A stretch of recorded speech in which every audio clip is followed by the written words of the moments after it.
Welcome to another episode of Movie Pitch Mondays. This is a show where I pitch hypothetical movies. And for those of you who don't know who I am, I'm Edward Mullen. I'm an author, vlogger, YouTuber, blogger, and some other things. So in today's episode, I'm going to be discussing a hypothetical movie pitch for Back to the Future 4. So just to recap what happened in the last movie, we have Doc Brown goes back in time to the 1800s. He's there. Marty goes and saves him. There's some car troubles. They rig up the train. They get Marty back to the future. But Doc, he says, you know what? I'm just going to stay here with Clara. Then in the end, spoilers, so then the end, the train comes back. Doc has figured out time travel again. And the train comes back and he has two little kids, Jules and Vern. Okay, so for my movie, I would change the tone. I think the tone of the trilogy was a little too 80s. It was, I don't know, it was fun and there was some silly moments and they didn't really take themselves too seriously. I would maybe take it a little bit more seriously. So I'd have two young boys and, if you're watching the first 20, 30 minutes of this movie, you'll have no idea it's a Back to the Future movie. You basically have two boys, Jules and Vern, who have now grown up. They're, in their mid-20s. They're the sons of a genius in Doc Brown. Doc Brown has since passed away. And, they are a wealthy family. Doc Brown, through his ingenuity or whatever, has amassed a fortune and has provided these kids with opportunities that others can only imagine. So they get the best education and they rise up through the social ladders. And one of the brothers is a professor, a very young tenured professor at a university, teaching maybe history. And then the other brother has kind of risen to the top in the world of tech and he runs a tech company.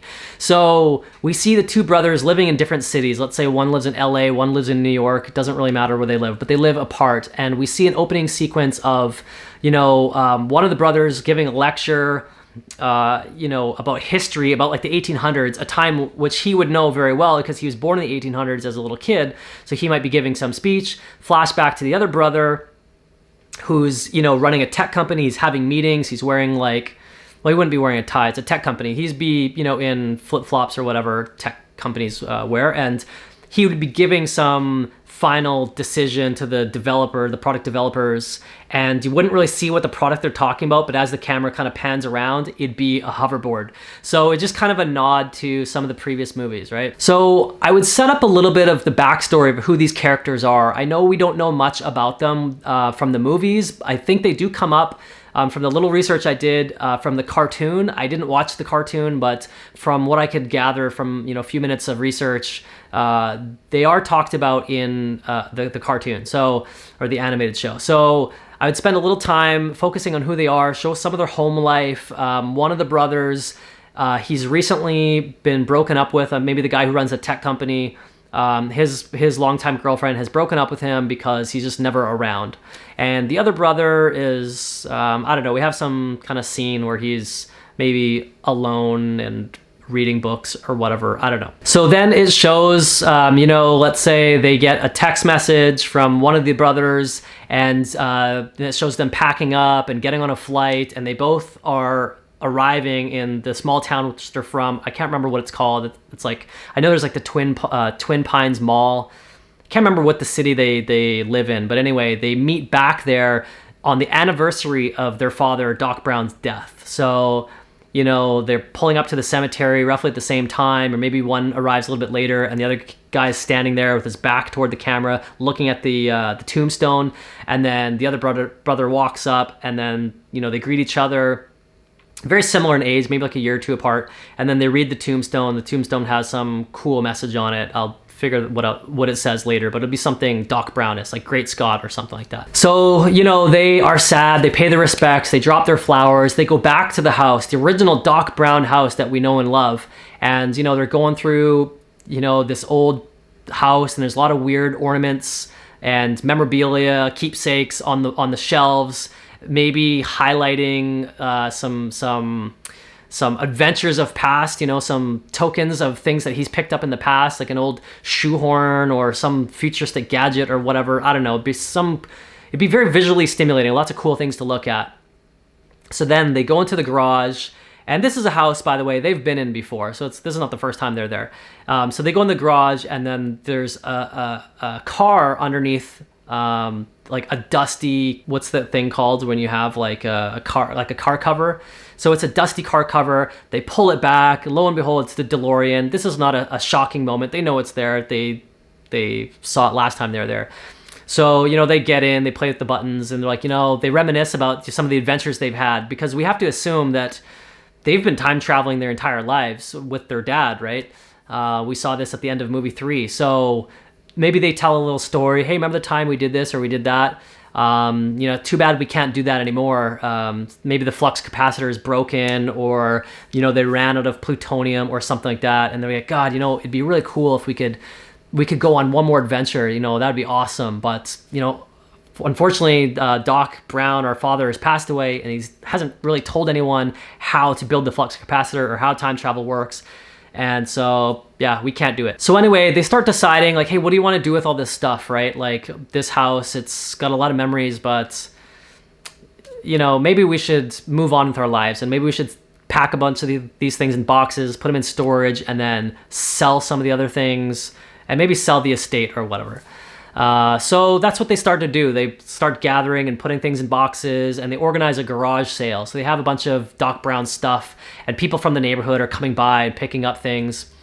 And so this one guy comes up to the table, and he's got a hat. The hat's pulled low, and he goes, "How much for this?" And he holds out a flux capacitor, and he looks up, and it's Michael J. Fox, Marty McFly himself. So there he is. And they go, well, what are you doing with this? Like, obviously, he didn't get the flux capacitor from the garage sale. He's brought it over. He's like, yeah, I just, thought you guys might want to have this. I know you're in town, so, maybe you could do something with it. He's like, well, that's cool, but in order for this to work, we need plutonium, and that's not easy to come by. So maybe they talk with Michael J. Fox, Marty McFly. They, have a meal together. They talk about old times, and the guy who runs a tech company, he's a genius. Both kids are geniuses. And he's like, I could probably make this work without plutonium. So, let me get started on that. And the other brother goes, well, tell you what, why don't you work on work on this issue for the rest of your life. You dedicate every day to solving this problem.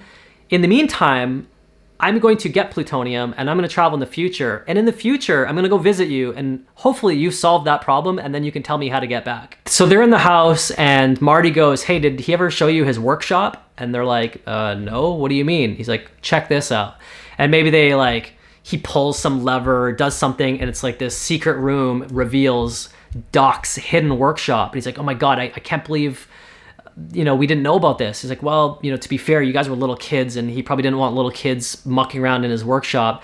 So they're looking at some really cool stuff, old photographs, and they find a book, dusty book, blow it, dust comes off, like, what is this? And it shows him, details how to build the flux capacitor, and maybe even some steps of how to do it without plutonium. He's halfway there, 3/4 of the way there. So one of the brothers is like, you know what? I can probably build this. I work at a tech company. And the other brother goes, you know what? I could probably get us plutonium. I'm a tenured professor. I have to assume that I can, make some sort of connection with somebody and get a little piece of plutonium where we can travel in the future. He's like, if you could just get us a little bit of plutonium, then maybe I can, rejig this so it's much more efficient. We can go farther with less. It's, the advancement in technology, if you will. So you got the brothers and Michael J. Fox. They're sitting around talking like, dude, do you really want to go back to the future? He's like, I don't know. I'm just talking hypothetically.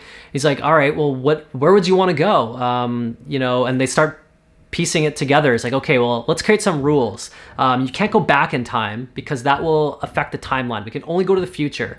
And let's create another rule that we can't take anything back with us, including information. So we can't, maybe in the future see that some stock will rise and then you buy in early. So they're like, okay, deal. And, bring nothing back, including information. Deal. Michael J. Fox, are you in? He's like, you know what? I've had my troubles with traveling in time. I'm all set. You guys go. So then one of the kids is like, well, what are we going to travel in the DeLorean? He's like, no, of course not. We're going to travel in my BMW i8. So I would completely redo the DeLorean. DeLorean's dated. That's a very iconic car. I get it. Let's modernize it. I'd say do it in like a BMW i8. Put the flux capacitor in there. You get everybody, their luggage, and you're waving Marty McFly goodbye. And they say, look, let's do it at 3 a.m. where nobody is going to be as inconspicuous as possible, right? You want to show up in the future. You don't want to be broad daylight. Everyone sees you. So let's do it. We'll leave and arrive at 3 a.m. No one will even know. And then we can kind of stash the car and blend in. So that's what they do. They're waving goodbye to Marty. They take off, boom, into the future. So that's like the end of Act 1. They arrive in the future, and to their surprise, there's a huge parade. It is 3 a.m, but there's a huge parade. And they're very confused by this. Like, and then it says like, welcome time travelers, blah, blah, blah. We're expecting you, and everyone's clapping. It's like, how the hell did they know that we're gonna arrive at this time, at this day? That doesn't make sense. So I guess the problem is, by being identified, is that people are going to, be after your technology. They're like, hey, I want to time travel too. Like, let me steal your car, or let me ask you questions, or let me, I don't know, arrest you or whatever. So they're like, hey, we got to get out of here. So they it's a really fast car, and they speed off and they stash it somewhere, right? There's people after them. There's people that, want to maybe arrest them. But they're in tinted windows. Nobody really knows what they look like. So they stash the car, and they go out, and they're observing the world. In this futuristic world, it's still in this kind of small town, but they're looking at really cool technology, much like we saw in the second movie. We're seeing like hoverboards and holograms. So it'd be similarly like that, but like futuristic technology. And I haven't really come up with what that would look like. But anyway, so then one of the kids is like, hey man, we have a problem. We are dangerously low on plutonium. In fact, we're out of it, and we're kind of trapped here. So that's like, that's a big problem, right? So the brother who is the professor goes, well, like, how much progress did you make on, rejigging the flux capacitor so you don't need plutonium? He's like, well, I don't know. I got a little bit into the process, but it's all in the notebook, right? It's like, please tell me that you brought the notebook. It's like, I didn't bring the notebook. It's like, oh my God, why didn't you bring the notebook? It's like, well, it's valuable. I had to put it somewhere safe. It's like, well, where did you put it?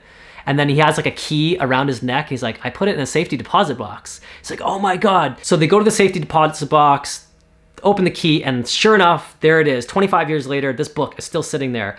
And the brother's like, you're a genius. And he goes, I'm glad you finally admit that. And then in the background, there's a voice that goes, no, you're the son of a genius. Tilts his hat up, Doc Brown. Whoa, Doc Brown, what are you doing here? Like, this is their dad. And he gives some reason why he's there, and he's not dead or whatever. Not that important. But that's crazy. Oh my God, it's this big celebration. And they're like, look, this is the situation. We have the car, we have the flux capacitor, we have the book. We just don't know how to get back. And the dad, he goes, oh yeah, well, check this out. You have the book. Let me show you something. Takes the book, flips it upside down, puts some black light on it, and there's some secret message. And it's like a formula for how to time travel without the flux capacitor. He's like, I've been working on this for years. In fact, I have my own ideas of how to do this. So let me kind of compare notes, and let me figure out some things, and I can get this thing up and running. Meanwhile, police, people have identified them. There are posters everywhere. There's like people after them to like maybe take the car and time travel themselves. So there's a few things that kind of pique their interest. Number one, they say, well, how the hell did everybody know that we were going to show up? That means we've done this in the past, and it means we went back into the past, and maybe given some information has got loose, and they've been able to kind of utilize that. Or maybe somebody else has time traveled, and they knew that we were going to come here on this day. They're like, well, look, is there anybody, who's the richest man in the world, and how lucky is he? Which is kind of a nod to Biff. If you remember in book 2, or in the movie 2, Biff has the almanac, and he just makes all these crazy bets, wins every single time, and he becomes really rich. So that comment would be a reference to that. Well, we can figure out who the time traveler is. We'll just see who the richest man is, or who the luckiest man is, right? So in this case, it's not Biff, and they're still trying to figure out. And the other guy goes, you know what else is something that's bothering me? We don't exist in this world. Doesn't that pique your curiosity? Where are we? And then, so they do research, and they're like reading articles online. They're like, look, a university professor and a tech CEO suddenly vanished. They're both brothers. They vanished and never to be heard of again. And they're like, hey man, we leave on this day and nobody ever hears back from us. We never return. And so one of the brothers is like, well, that's cool. I got nothing to really go back to. I got some job, which is cool, but you know, my girl broke up with me, so like, who cares? So he's kind of melancholy and sad throughout the entire movie. He kind of wants to be on his own. He's like, you know what? Let me just kind of explore the town on my own. I'll catch up with you guys later. He goes to the girl that he's dating. He's like, oh, I'm curious to know what she's, you know, 25 years in the future. What is she up to? What does she look like? Am I with her? That kind of thing. Well, he knows he's not with her. But anyway, so he starts kind of stalking her, looking at her, observing from a distance. And she has a little girl, maybe 5 years old, and some dude, maybe muscles, tattoo. And he's kind of a bad guy. He's observed this guy being like mistreating the woman and the kid. So he kind of gets involved and doesn't want her to see him, but she sees him and she's like, oh my God, this is crazy. You look like a spitting image of this guy I used to date like 25 years ago. And he's like, yeah, crazy, right? So he gets involved in their life, and you know, he's chatting with the kid, really sweet kid, develop you know, a relationship with the kid, chatting with the girl. I don't know how he gets involved. He's like, look, I have something to tell you. I am that guy. I'm actually a time traveler, and that's the reason I disappeared 25 years ago. I left, you know, this time, and I just arrived like 2 days ago or whatever. You might have seen the parade. She's like, oh yeah, I read something about that. The guy, let's call him like Jules or whatever, he's been following around and she's been going to clinics. And he's like, yeah, I want to ask you, like, why are you going to these like clinics? Is everything okay? She's like, look, this is not easy for me to talk about, but you know, I have stage 5 cancer or stage 4, whatever the worst cancer is. I have that. And I have a couple months to live. And here's the thing. I'm okay with death, but this little girl, my daughter, she's going to have a very difficult life. I mean, I don't have anybody. I don't have any family or friends. The only thing I have is this dude, and I can't trust him to raise this girl. He's probably not going to do that. She's probably going to end up in a foster home, and it's going to be terrible. And he's like, yeah, that is terrible. So Jules comes up with this bright idea. He goes, look, what if I take this kid back to the past? And, you know, give her a good life. I'll be, you know, her father, and it's not her timeline, but she's 5. What does she know, right? And the mom goes, you know what? Let's do that. I think that's a good idea. So Jules goes back to his brother and his dad, and he goes, look, here's the situation. I bumped into my old girlfriend. She's now, you know, a mom, has this kid. We have to bring her back because she's going to die and no one's going to look after her. And they're like, no, you can't do that. What are you talking about? You can't alter the timeline. You can't just take somebody out of the timeline and bring them back. He's like, well, what do you mean? You did that with us. That's precisely what you did. You took Clara and you traveled around with her, and we were born in like the 1800s, and look at us now. So what are you talking about? You're a hypocrite. And they say, no, don't do it. So he's like, all right, whatever. So Jules steals, unbeknownst to his Doc Brown and his brother, he steals the car and he goes into the future. They don't know this. So we see a scene of him reaching 88 miles an hour, car disappears, and he's in the future, and he's looking around, and it's not a good future, and we don't really see that much. Like, if I was to direct this movie, I wouldn't show anything. I would just show his face, and he'd have the look of horror. He'd be like, I mean, I'm not a good actor, but you can kind of get the idea. Like, he's just, oh my God, he can't believe it, right?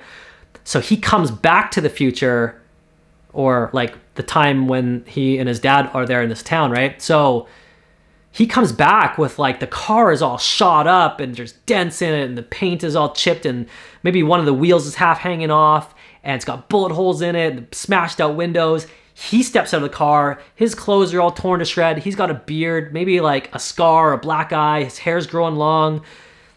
And they're like, what the hell happened? Where were you? He's like, I went to the future, right? And they're like, that was like incredibly irresponsible of you. Why would you do that? You just left me? Like, what happens if you didn't come back? Like, they're just like reaming him out, right? And how long were you there? He's like, I was there for 2 years. He's like, 2 years? So he's been there for 2 years and he comes back. But to Doc and the brother, it's like he never left. It's just like a split second because he went back to the same time.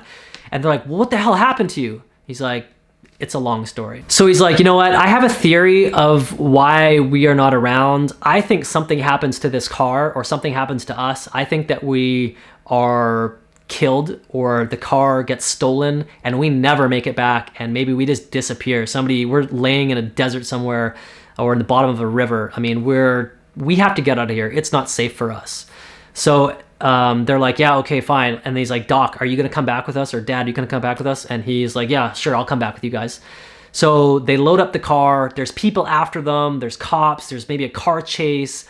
It's high tension. And they get out of there in the nick of time. And they're back into their present day. So, they're talking. He's like, look, man, I'm really sorry again about like going into the future and not telling you, but I just figured, like, what's the point of having a time machine if you don't travel in time? It's like, well, why did you even do that? He's like, because, this kid, I wanted to see what life this kid has, right? If we leave and don't take the kid back, what happens? Do they end up in a foster home? And I can tell you this much: it's not a good future for her, right? And they say, well, you know what? Even still, that's not your business to decide, right? And he's like, well, it is my business, because guess what? Check the trunk. The kid is in the trunk. They brought the kid back. Told, he's like, hey, just hide in the trunk, don't make a sound, and they travel back to the present day. So the brother and the doc are like, you idiot, like, why would you do this? You broke the rule, this is very terrible. And he's like, I did what I had to do, I'm sorry. So then Jules, let's call him, takes the kid and goes to his ex-girlfriend, who at this time is a recent ex-girlfriend. They just broke up, a couple months ago, flies back to New York or whatever. Goes up to her house and introduces her to Jamie. It's like, this is Jamie. This is actually your daughter, right? And she's going to be our daughter because, in the future we're together or whatever. And it explains the scenario, and it's crazy. And, she's really sad, and she takes him back. And maybe she's smoking. She's like, stressed out about the breakup. So then he takes a cigarette from her mouth and he like stamps it out, and he goes, these things are toxic. Like, kind of implying that, like, I'm going to save you from cancer. You're not going to smoke cigarettes anymore or something like that. I think that'd be cool.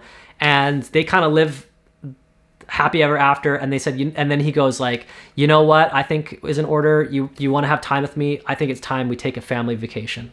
Let's go on a trip somewhere. Implying that they're going to go in the future and he's going to change her life. And maybe she doesn't know that he's a time traveler. So boom, credits. And it's this glorious moment. They've saved the day, all that kind of good stuff. But then there's a post-credits scene that the brother goes to his other brother. Jules goes to Vern and goes, hey, like, you never end up telling me what happened in the future. What did you see? He goes, you know what? I don't want to get into too many details, but let's just say that there's more important things for us to focus on than history lessons and hoverboards. Boom! End of the movie. Credits roll up, implying that they are now, like, they have to save the future, save humanity, because some crazy thing is going to happen. I don't know what that is, but the sequel, obviously it nods to a sequel. The sequel could be anything, like robot revolution or other time travelers or aliens. It could be anything. I don't know. But so there it is. That's my movie pitch for Back to the Future 4. Let me know in the comments if you liked it. If you liked the video, please hit the like button. If you want to see more videos like this where I talk about movies and writing, please hit the subscribe button, and I will see you next time.